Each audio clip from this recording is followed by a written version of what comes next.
Okay, so perfect. All right, we'll want to welcome everybody out today. That's a special occasion for those that are getting ready to celebrate Thanksgiving. Grateful for you. Hopefully you have a great time with your friends and family. And as we're thinking of all of these different ways to be able to interact with families, great to have information on what we can do with rain, with seed nutrition, and how do we fight against the inflammation. And I'm excited to be able to have Dr. Beckles on today to be able to share a little bit about that concept and then what nutrition in general can do to benefit and support our bodies as well as some of our products today. So Dr. Beckles, thank you for taking time out of your day. I know you're busy, and I'm just excited to have you be able to share a little bit more with our RAIN family all around the world and those that are taking our products, customers, the benefits. First off, the education on what we need to know to better take ownership of our own health. And then two, what can we do with seed nutrition and how can that help? So thank you so much. I'm excited to have you, and we're going to turn it over to Dr. Beckles, ladies and gentlemen. So thank you, Dr. Beckles. The stage is yours. Thank you, Byron. Thank you, team. I'm excited to be part of the scientific community. Thanks again for having me on the scientific board. So we're going to get right into the meat of the matter here. It's the inflammation age. And so we will cover in this impactful agenda topics today to understand why inflammation is critical and foundational for you and for everyone around you. We will first dive into inflammation. Why is it important? What are the common sources for inflammation in the 21st century all around us? Really, how can we thrive in this inflammation age? And your choice for anti-inflammatory solution. We're going to look at all of these topics. So from a historical perspective, we can see in the 1800s, the life expectancy was under 30 years old. Boy, we've come a long way. We can see here in the industrialized revolution, by 1950s, people were living much longer, especially in developed countries. You can see as high as 68 years old, very easily, 69 in Australia. But industrialized revolution transformed for us the tools, the technology, sanitation, and of course, discovery of antibiotics. If you remember from my previous talk, we talked about the last century looking at diseases. Well, this is New England Journal presentation. In the 1900s, people died in the United States because of mostly infections. But you can see fast forward to the 21st century, the two leading causes of why anybody would die today is still, not just in America, but all over the world, is heart disease and cancer. And you can see the other diseases pushed up there. And so they're still around, but not as prevalent as what it was. So you can see life expectancy, much better and improving. And so all over the world, life expectancy is increasing. Canada, 82 years, Australia, 83 years for life expectancy on average. The world population this month just hit 8 billion as we predicted, and it will continue to grow. And so there's a balance between what keeps us alive, and we're going to go into that. Today, more than ever, people are living to 100 years old. This is amazing because if you could look here, you see that in 2015, there was about 500,000 centenarians in the world. And imagine that number is going to double in the next 10 years. And look, even in 2050, that's going to go to 3 million. So it's predicted by Scientific America that people age 65 and older are going to double in the next 29 years, and people who are older than 80 is going to triple in that same time frame. So we have a lot, and we have a lot of data on longevity, and we're going to go over some information here that will be foundational and transformational. So for people on this call, for myself, look at the era you're born in. So I was born in the 1970s. So clearly everyone on this call most likely will live into the 80s, 90s, even 100. But for those on this webinar, that translates into a great lifestyle. And we're going to talk about that. But what if we don't make it past the next 5, 10, 15, 20, or even 40 years as promised by this average statistic that we should live until 100?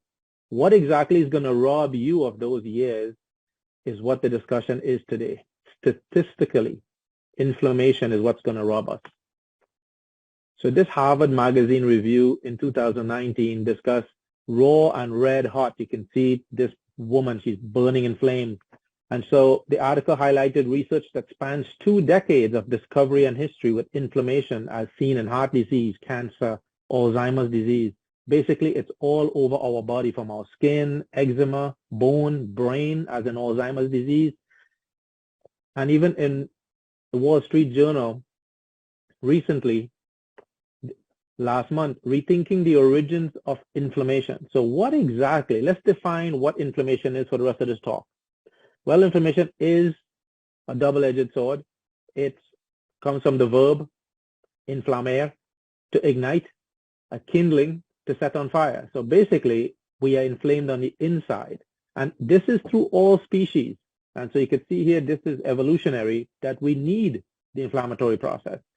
So on one hand, it is protective. The inflammation, if you get cut on your hand or you get a wound, you have to heal, and you will feel warm, tender, some pain, but as it heals, that's part of the healing process.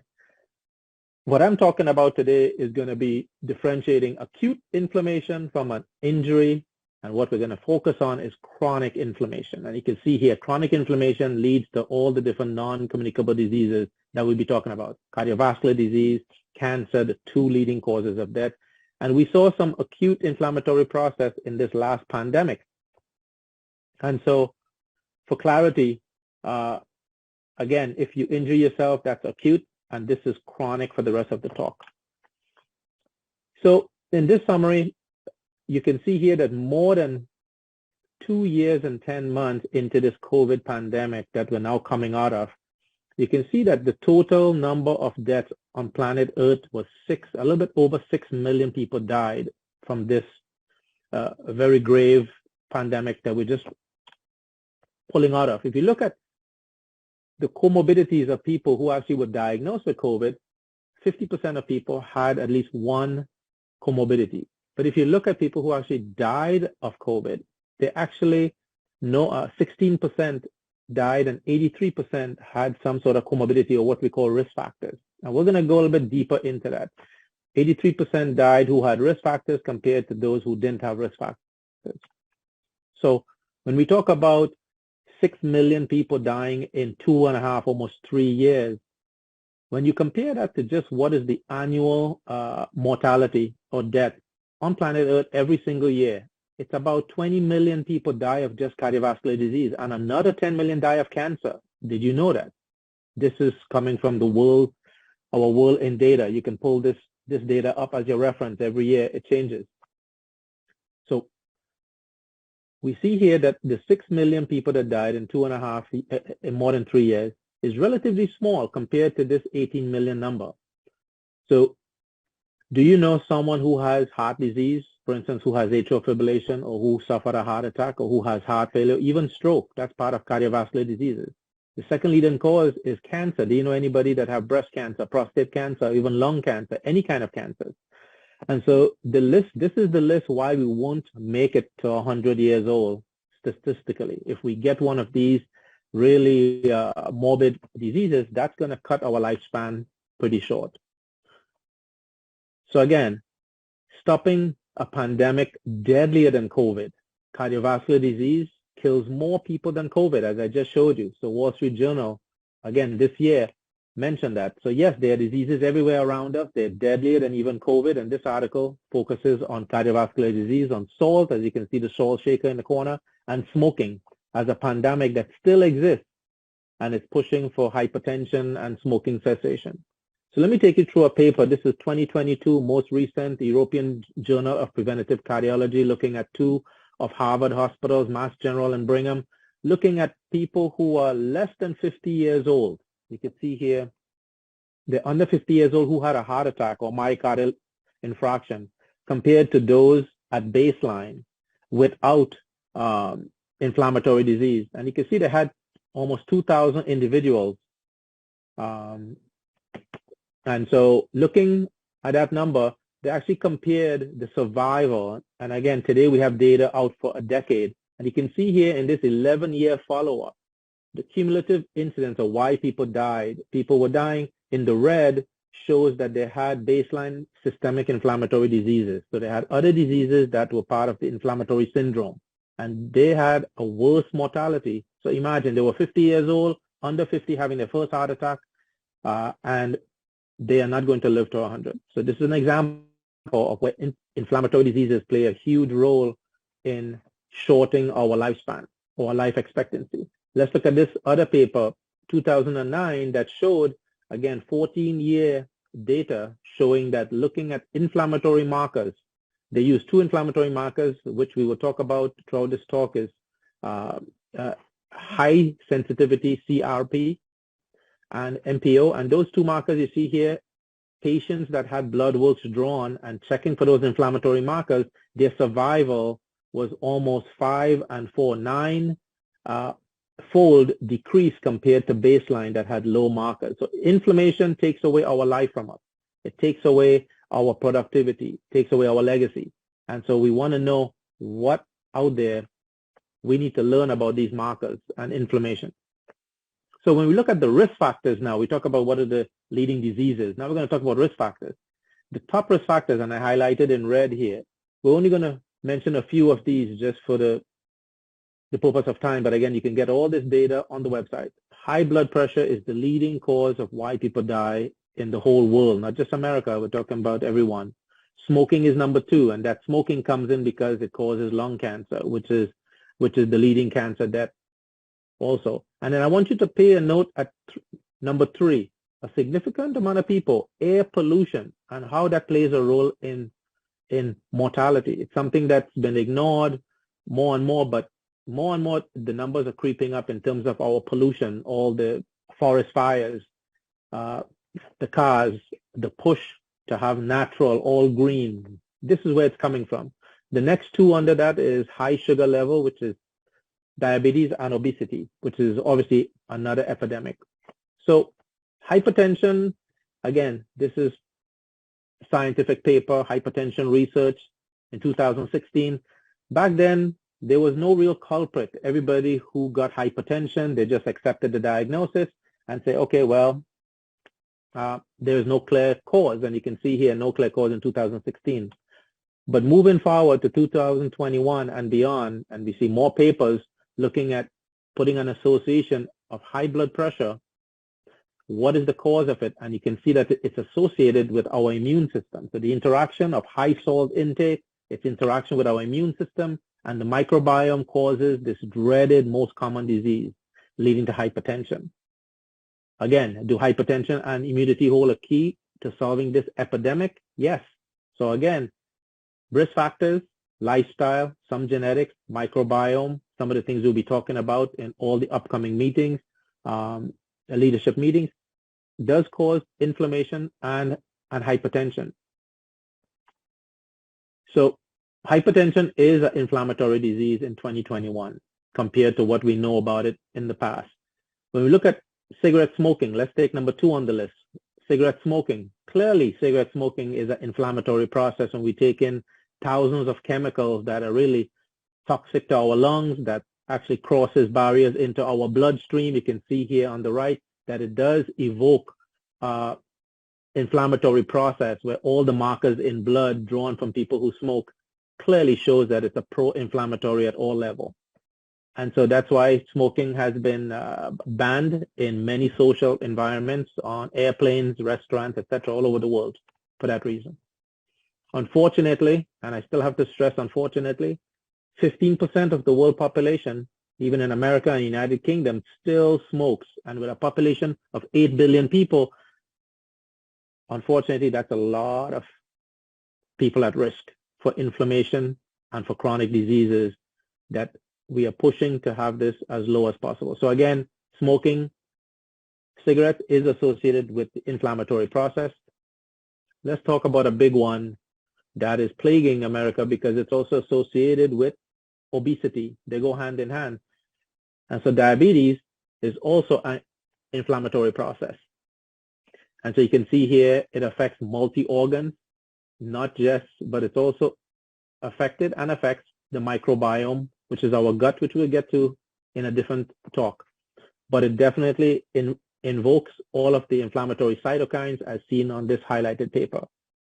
If you look at the decades here, 1994, 2000, 2010, moving across America, you can see that the transition in terms of how darkly shaded each state is, and you can see the increase over the last few decades of obesity and diabetes. They go hand in hand together, and so they're very associated and not uncommon, very similar characteristics. What I think is very unfortunate is that kids in B here shows that boys and girls, men and women increase over, again, the last few decades of BMI, which is their body mass index. So basically, obesity has been increasing. And you can see here, not in a linear fashion, in a sort of exponential, really increasing beyond what we can control. And that's not good for people if they want to live until 100 years old, taking away some of our longevity from us. So in the United States, 1 in every 3 U.S. adults is actually considered to have obesity. And so that's an ongoing problem.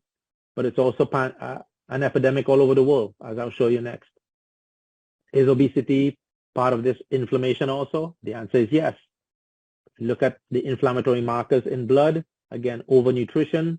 Overnutrition spills over to a certain point. When it tips that immune process, it causes a massive inflammation state in the body, all leading to cardiovascular diseases, and I'll show you later cancer. So even environmental smoke, which I want to bring to a highlight, we saw it as the number 3 reason why people die and have a high mortality. And so the air that we breathe from all of the toxins, there are ways of measuring, but when it gets to a certain parts per million, and in terms of size, it is directly associated with atherosclerosis, inflammation, oxidative stress, and those are the terms that we're going to see throughout the rest of this talk. Correlating oxidative stress is another term for inflammation.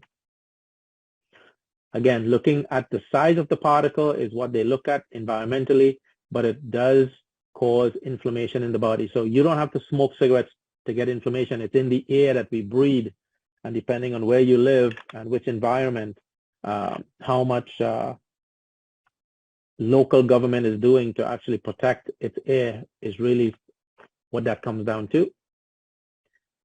Let's look at what happens when you combine cigarette smoking and obesity. What happens then? Well, clearly, it's a cumulative effect when you have not just pollution, but cigarette smoking and you have obesity combined in one. You get this mega, massive inflammatory response in the human body that triggers all the different cascades for inflammation and cytokine storm. So the good news here is what happens if you throw exercise into that.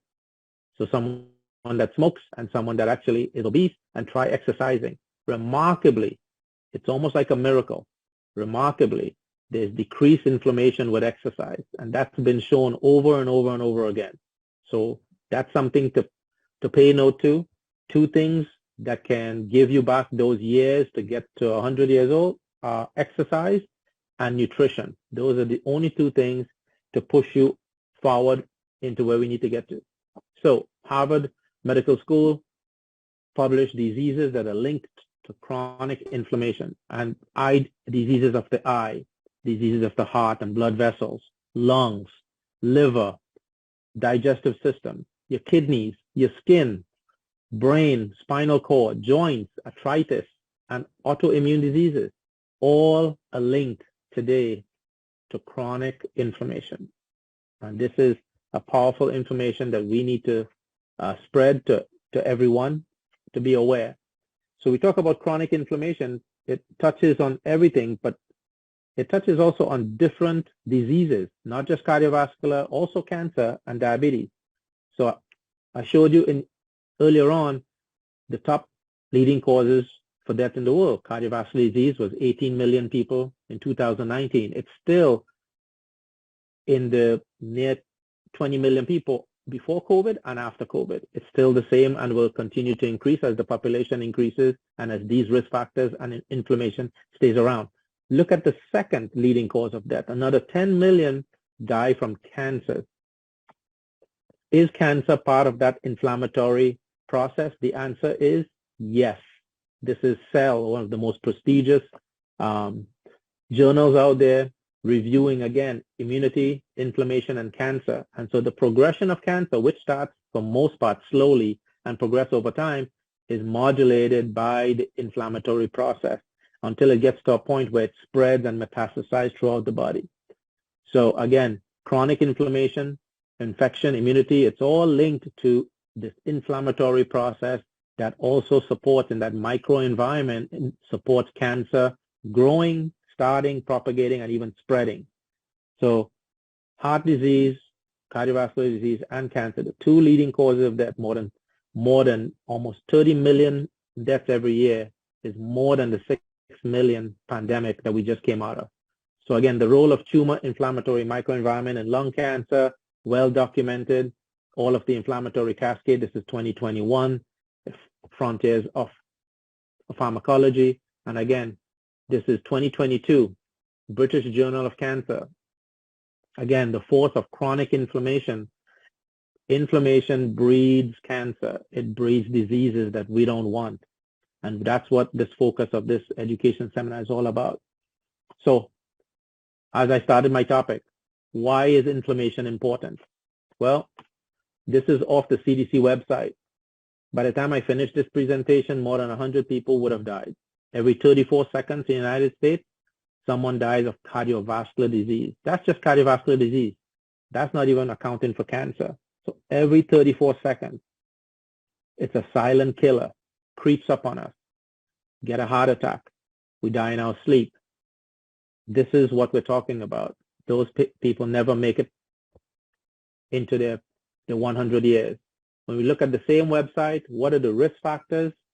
Why people have heart disease? You can see that we just discussed it. High blood pressure and smoking, also cholesterol, but diabetes, overweight, unhealthy diet, physical inactivity, excessive alcohol use. Some of those are behavioral and should be eliminated immediately. And so this is next for the next topic. What are some of the common sources of inflammation in the 21st century? Well, I alluded to some of them, but let's go over again. I'm just going to focus on two top ones that I think is worth mentioning towards the end of this year. Number one is high blood pressure.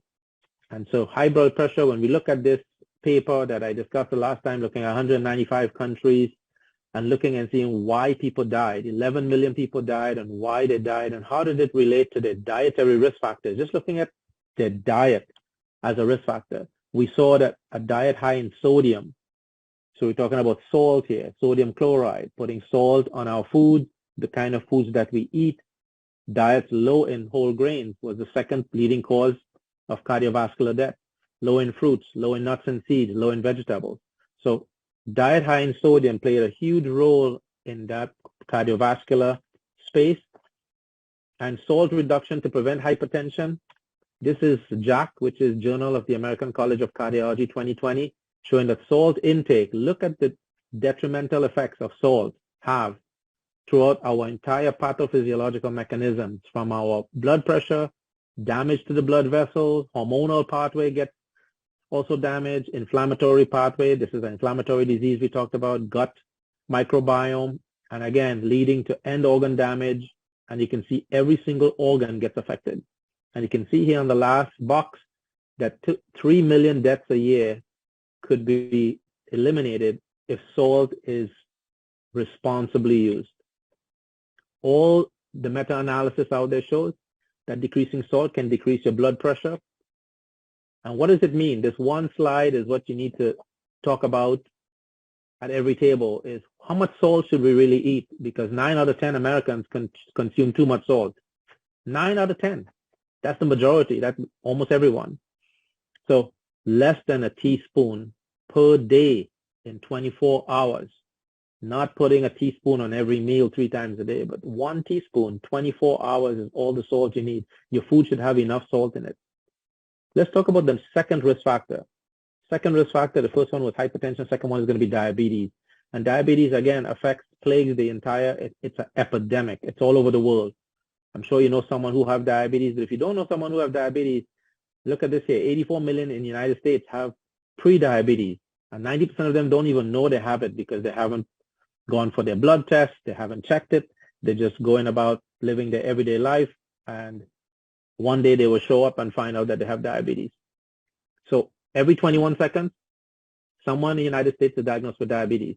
So that means 200 people at the end of this call will have diagnosed with diabetes. So that's an epidemic. And let's look at the world population. The world population is increasing. 51% increase is predicted overall over the next 20 years for diabetes. And every continent is affected. I just want to mention here that every 1% drop in your A1C level, which is your hemoglobin A1C level, which is a blood marker for detecting diabetes, 1% drop going from 8 to 7 or 7 to 6 or back down to 5, which is normal, changes your outcome in terms of end organ damage. 14% decrease of heart attack, 43% chance of not having an amputation, 37% decrease in having kidney disease and end up on dialysis. The number one cause of dialysis or kidney failure, somebody on dialysis, is diabetes. Second is hypertension. Again, the two most inflammatory processes and most common right now. So how much sugar should we really take? That's a good question. So here it is. In males, according to the American Heart Association, should have 36 grams of sugar, again, in 24 hours in one day, and a woman should have 25 grams. So if you look at, for instance, just as an example, a can of Coke, you can see here 39 grams in a can of Coke. So that trumps, that's your daily allowance for all your meals combined in terms of how much sugar you should take. So clearly we take too much sugar, and look at the effect it has on us, from obesity, cancers, high blood pressure. It just affects, it's just a massive inflammation that we just don't need in our bodies. So I want you to bear this in mind. These are all facts. What are other common sources of inflammation in the 21st century that you should look out for if you want to make it to that 100 mark? Well, smoking. I talked about that. Environmental pollution. But look at things like obstructive sleep apnea. Obstructive sleep apnea or poor sleep hygiene. If you don't get enough sleep at night, that affects your inflammation in your blood. Poor dentition. While you're sleeping, you think you're sleeping, but your body is awake because it has to fight infection while you're sleeping for 8 hours. And so it's not really getting the rest it needs.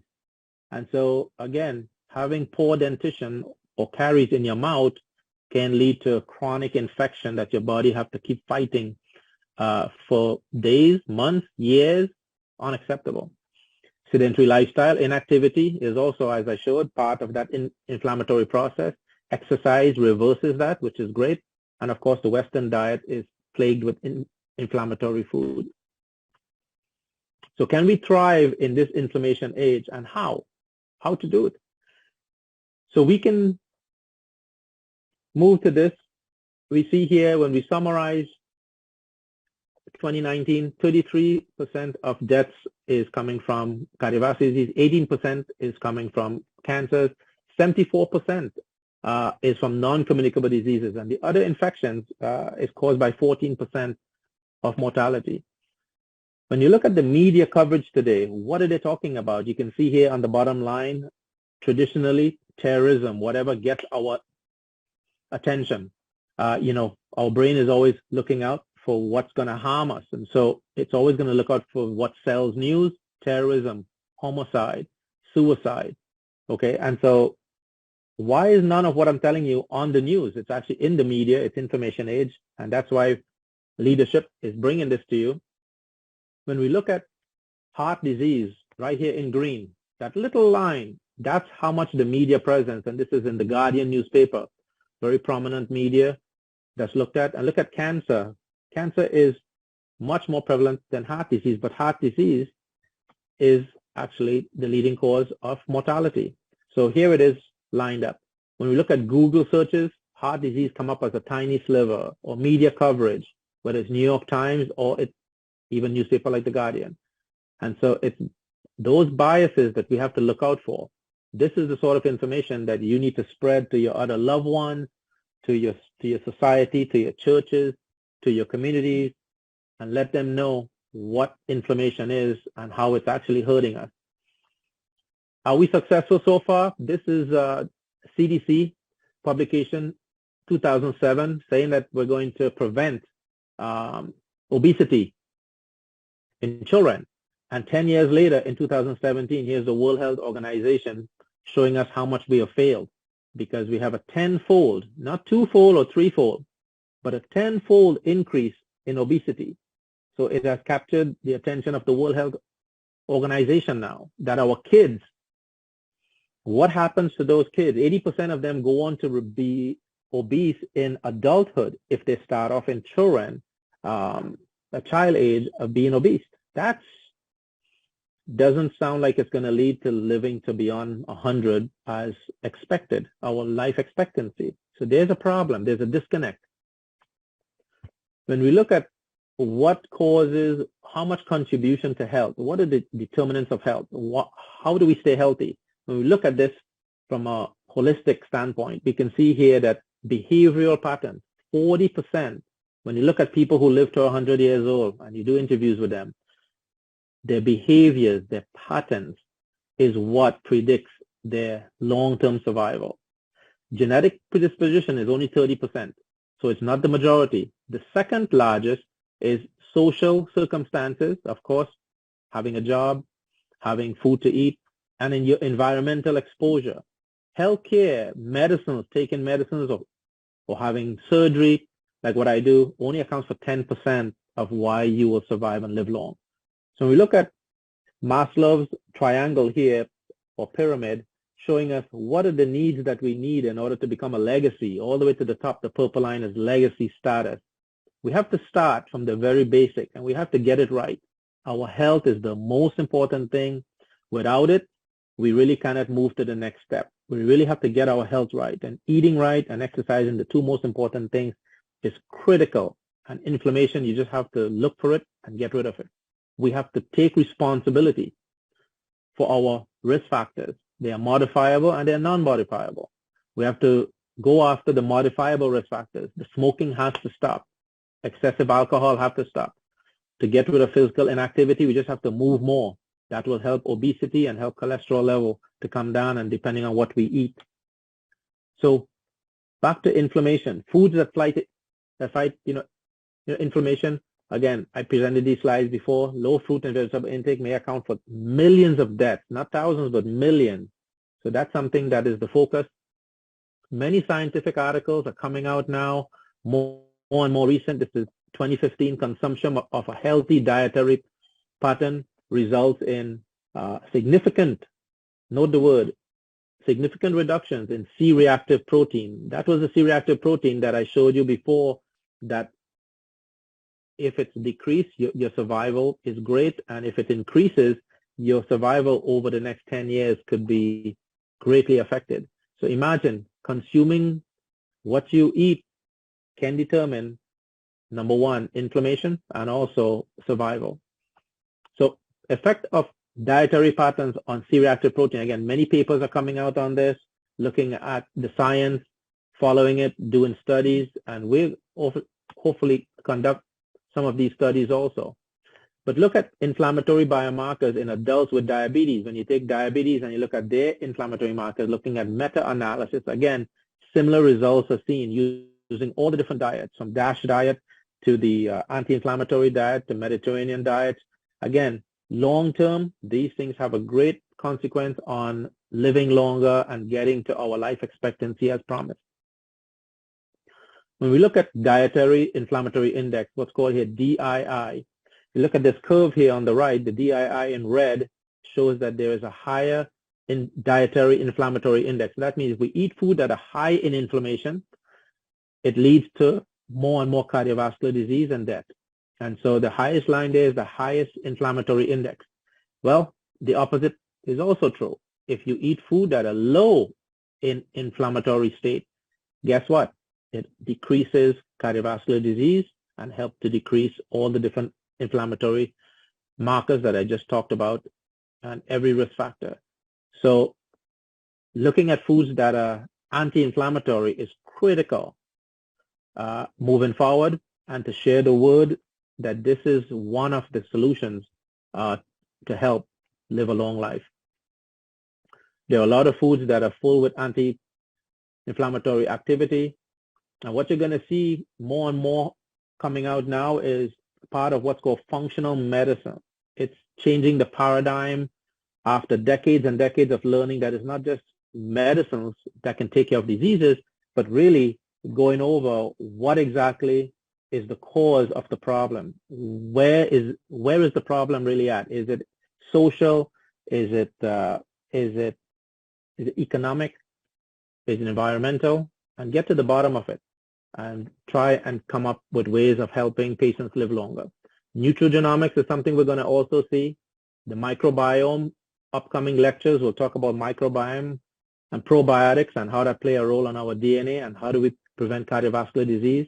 There's direct correlation now with the gut microbiome and affecting our DNA and how it affects inflammatory markers.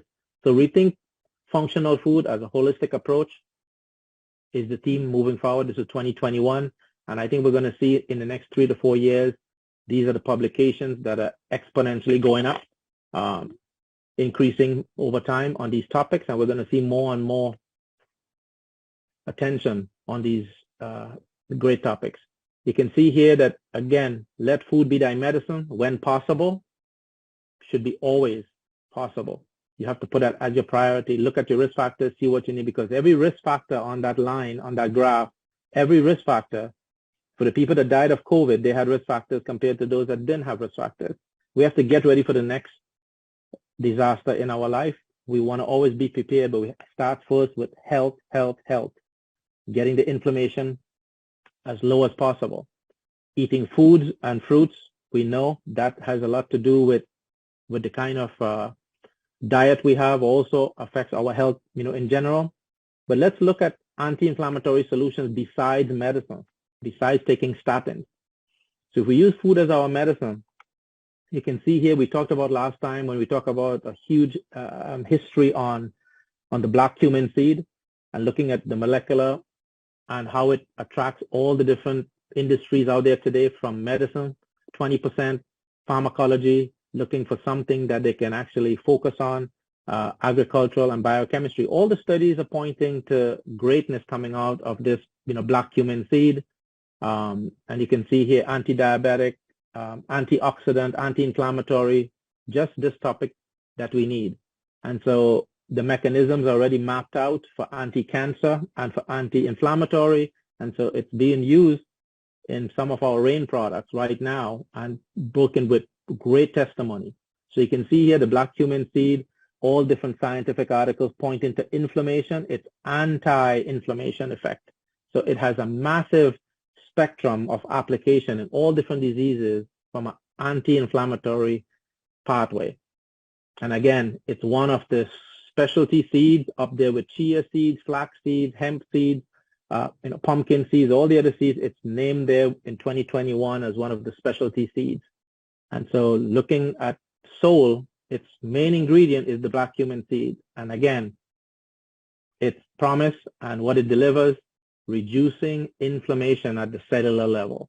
And that's exactly why I think that this is a solution. Moving forward, all the different seeds have antioxidants, reduces inflammation, gives the body what it needs, and helps to restore a good immune system. So to summarize, inflammation is a dreaded disease of many well-known non-communicable diseases, as I've highlighted. High blood pressure, diabetes, cancers, heart disease account for 80% of deaths. Sources of inflammation must be eliminated from outside the body, from diet, and more activities must be done. The world and its food is different today as it was compared to ancient times, so seed nutrition has a massive benefit on all organ systems. Seed nutrition is safe, convenient. For me, it's very convenient. Revolutionary Rain has been a leader in this technology for over a decade, as I mentioned before, and products focus has been a great anti-inflammatory solution to help this epidemic. Thank you so much. Thank you for your time. Thank you. Thank you, Dr. Beckles. That was awesome. And one of the things a couple of things that I love that you said, amazing information. appreciate you taking some time today, but pretty interesting to see all of that information that you're showing from all of these different resources. And one of the things that really stuck out to me is it doesn't get the media. It doesn't get, it's not being talked about, yet all of the numbers, all of the facts, that's not hypothetical situations that you were sharing today. I mean, those numbers are factual, and yet a majority of the world is not hearing that. It's very sad. It's very sad. It's very disappointing. Like I said, extremely unfortunate that the media is not about covering what is most important to us, our health.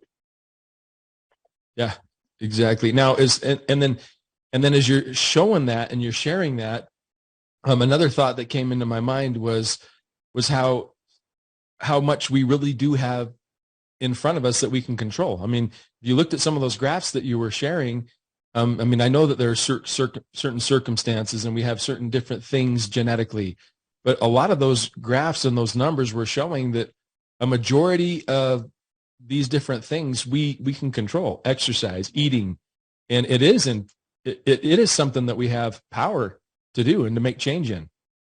We have to take responsibility if we want to be a legacy for our family to be around, to spend more time with them. I mean, the next 40 years for most of us, getting to 100 years old, people are doing it.